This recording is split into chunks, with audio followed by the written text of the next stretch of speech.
The term rocket science implies that the material is of the most difficult comprehension level. It means the material is not for those who lack wits, but most of all, it's not for those who easily give up. The advancements of rocket science is built on the shoulders of giants, but what is not often told is that these giants have stumbled many times. It's the sheer will of these giants and their belief to never give up that allowed us to discover the secrets that lie beyond our planet. This is the story of the Challenger collapse of 1986. Go and throttle up. Roger, go and throttle up. This shuttle mission will launch, my God. 1 minute 15 There's been an explosion. Velocity 2,900 feet per second, altitude 9 nautical miles, downrange distance 7 nautical miles. This is not standard. This is not something that is planned, of course.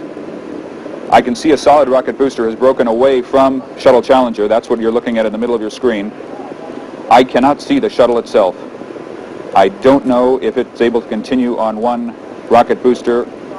If it's able to jettison that rocket booster, it will be able to return to the Kennedy Space Center. Your kitchen sink has O-rings. They are these small rubber rings that keep water from leaking through the joints in the fixtures. And that's also what O-rings in rockets do. They keep pressurized hydrogen from leaking into the SRB, the solid rocket booster that is supposed to launch the shuttle out of the Earth's atmosphere. These O-rings have been tested time and time again under every possible circumstance but one: cold.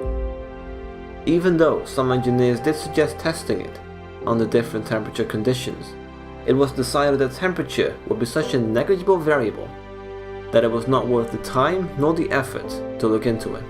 Plus, that the rocket was going to be launching from South Florida. When was it ever going to be cold? On January 28, 1986, a temperature drop had brought the overall temperature down to -7 degrees Celsius, and turns out the O-ring stopped working on a temperature below 4. So, 73 seconds after the Challenger lifts off, it turns itself into a bomb and it detonates. 7 crew members were present on the Challenger during the explosion, and those quote-unquote lucky enough to have survived the initial blast fell down towards the Atlantic Ocean on the east side of Miami with a terminal velocity. Some of the arguably smartest people in the world, with a budget that any scientist can only dream of, were still able to overlook a variable as simple as temperature. Rocket science is produced by giants, but even these giants stumble. The important thing is that after 1986, this error never occurred again.